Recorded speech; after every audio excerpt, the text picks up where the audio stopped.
The Wonderful Wizard of Oz.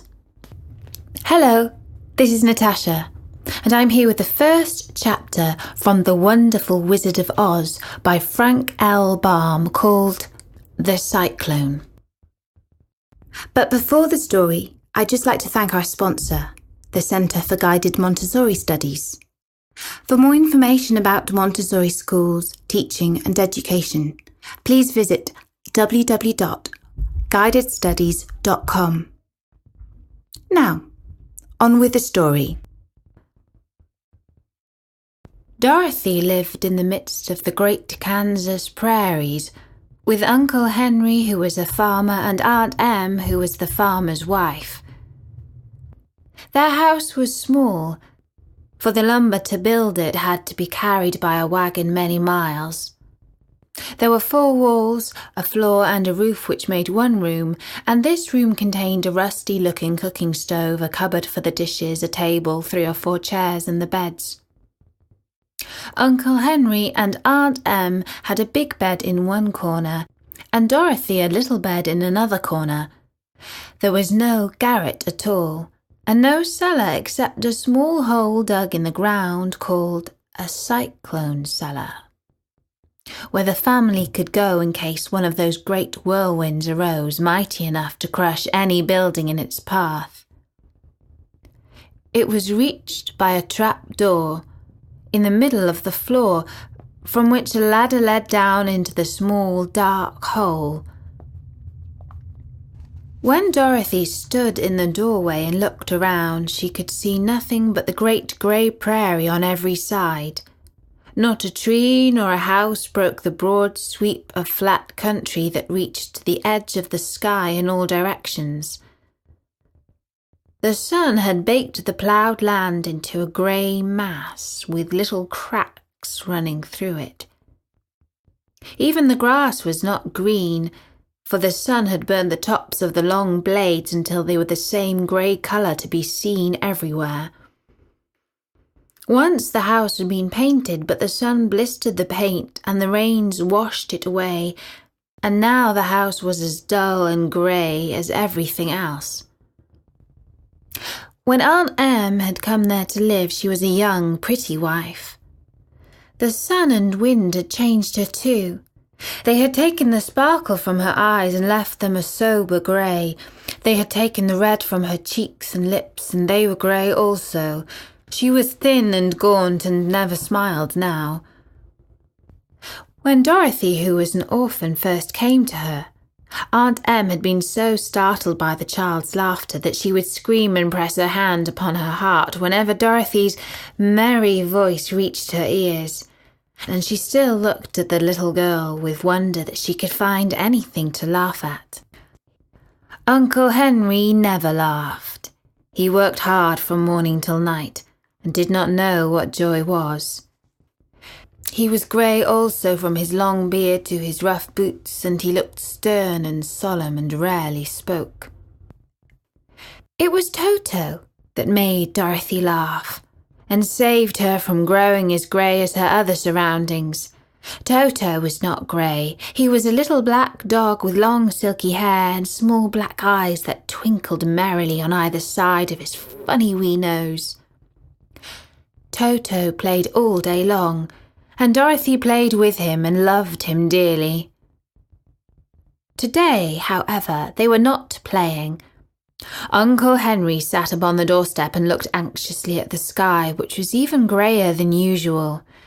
Dorothy stood in the door with Toto in her arms and looked at the sky too. Aunt Em was washing the dishes. From the far north they heard a low wail of the wind, and Uncle Henry and Dorothy could see where the long grass bowed in waves before the coming storm. There now came a sharp whistling in the air from the south, and as they turned their eyes away, they saw ripples in the grass coming from that direction also. Suddenly, Uncle Henry stood up. "There's a cyclone coming, Em," he called to his wife. "I'll go look after the stock." Then he ran to the sheds where the cows and horses were kept. Aunt Em dropped her work and came to the door. One glance told her of the danger close at hand. "Quick, Dorothy!" she screamed. "Run for the cellar!" Toto jumped out of Dorothy's arms and hid under the bed, and the girls started to get him.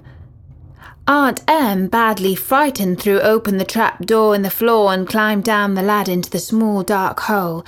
Dorothy caught Toto at last and started to follow her aunt. When she was halfway across the room, there came a great shriek from the wind, and the house shook so hard that she lost her footing and sat down suddenly upon the floor. Then a strange thing happened. The house whirled around 2 or 3 times and rose slowly through the air. Dorothy felt as if she were going up in a balloon. The north and south winds met where the house stood, and it made the exact centre of the cyclone.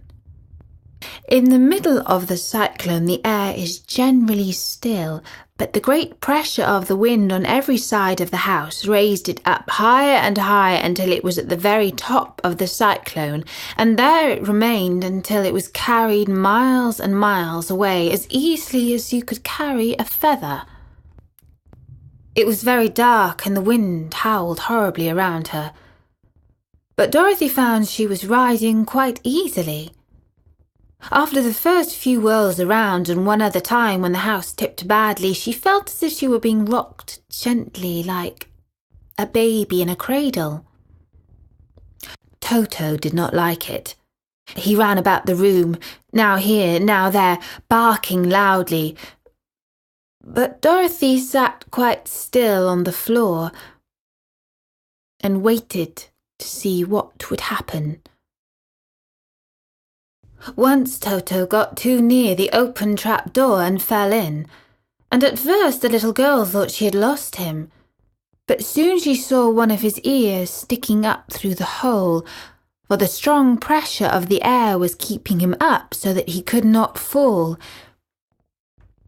She crept to the hole, caught Toto by the ear and dragged him into the room again, afterwards closing the trap door so that no more accidents could happen. Hour after hour passed away, and slowly Dorothy got over her fright.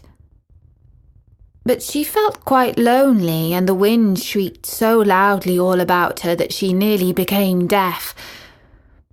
At first she wondered if she would be dashed to pieces when the house fell again, but as the hours passed and nothing terrible happened, she stopped worrying and resolved to wait calmly and see what the future would bring. At last she crawled over the swaying floor to her bed and lay down upon it, and Toto followed and lay down beside her. In spite of the swaying of the house and the wailing of the wind, Dorothy soon closed her eyes and fell fast asleep. And that was the first chapter of The Wonderful Wizard of Oz. If you would like to know where the Great Whirlwind takes Dorothy, listen out for the next chapter coming soon. But before I go, I would just like to ask you a question. How much do you know about Montessori schools and teaching? Did you know that Montessori's method is over 100 years old, and that it is a highly effective, child-centric and humanistic form of education? Our sponsor in America, the Center for Guided Montessori Studies, has set up a website that we hope you will visit at www.guidedstudies.com. If you are looking for a Montessori school in your area, then it's a great place to start your search. And if you are interested in becoming a Montessori teacher, then you really must take a look at www.guidedstudies.com. For now from me, Natasha. Bye-bye!